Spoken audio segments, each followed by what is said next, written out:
بسم اللہ الرحمن الرحیم۔ زاد الطالبین کا دوسرا باب ہے جملہ اسمیہ، سبق نمبر 15 ہے سلام میں پہل کرنا۔ دیکھیں، سلام میں پہل کرنے کی بہت سے فضائل قرآن و حدیث میں ارشاد فرمائے گئے ہیں۔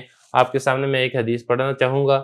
نبی کریم صلی اللہ علیہ وسلم نے ارشاد فرمایا، البادئ بالسلام بریء من الکبر، کہ سلام میں پہل کرنے والا کبر سے، تکبر سے پاک ہے، بری ہے۔ یہ اس حدیث کا ترجمہ ہے۔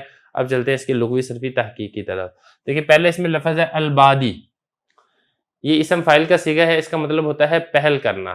بدأ یبدأ، شروع کرنا، باب اس کا ہے فاتحہ، جیسا کہ قرآن مجید میں اللہ تعالیٰ بھی ارشاد فرماتے ہیں لو انہم بادون فی الاعراب۔ اور دوسرا اس کے بعد آگے چلیں، آگے سلام، یہ سلامتی ہے۔ اگلا ہے بریون۔ بریون دیکھیں، اس کا باب کاروما بھی آتا ہے، بارؤ یبرؤ بھی آتا ہے، اور اس کا باب سامیہ بھی آتا ہے، اس کا باب فاتحہ بھی آتا ہے۔ مطلب ہوتا ہے بری کرنا، نجات پانا، نجات حاصل کرنا۔ یہ اس طریقے کے اس کے مختلف معنی آتے ہیں۔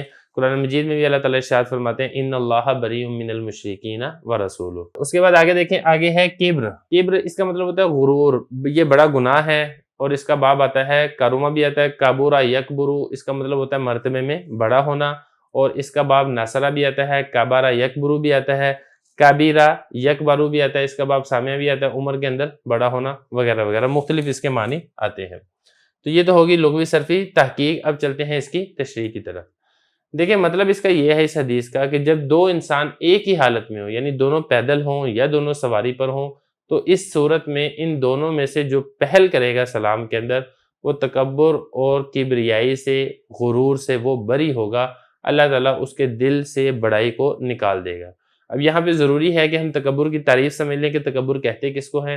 دیکھیں، تکبر یہ ہے کہ لوگوں کو حقیر سمجھے اور اپنے آپ کو لوگوں سے اچھا اور بہتر سمجھے، اور خود کو جن کمالات کا حامل سمجھتا ہے، دوسروں کو اس کا اہل نہ سمجھے۔ ایسا شخص جس کے اندر تکبر ہوتا ہے، وہ دوسرے کی پرواہ نہیں کرتا، دوسرے کو کسی خاطر میں نہیں لاتا، دوسرے کو سلام کرنے کے اندر اپنی توہین سمجھتا ہے، دوسرے کی خدمت کرنے کے اندر اس کو عار محسوس ہوتا ہے، دوسرے کا استقبال کرنے کے لیے وہ کھڑا نہیں ہوتا، اس کے دل کا تکبر اس بات کی اس کو اجازت نہیں دیتا۔ اور یہ تکبر ایسی چیز ہے جس کی مذمت متعدد آیات اور متعدد احادیث کے اندر آئی ہے۔ مثال کے طور پہ ایک جگہ پہ نبی کریم صلی اللہ علیہ وسلم نے ارشاد فرمایا کہ جس شخص کے دل میں ایک رائی کے دانہ کے برابر بھی تکبر ہوگا، وہ جنت کے اندر داخل نہ ہوگا۔ تو اس حدیث کے اندر تکبر سے نجات حاصل کرنے کا ایک بہت آسان طریقہ ارشاد فرمایا گیا ہے کہ تم سلام میں پہل کرنے کو اختیار کر لو۔ اس کا فائدہ تمہیں یہ ہوگا کہ تمہارے دل میں اگر تکبر ہے بھی تو اللہ تعالیٰ اس تکبر سے تمہیں نجات عطا کرے گا۔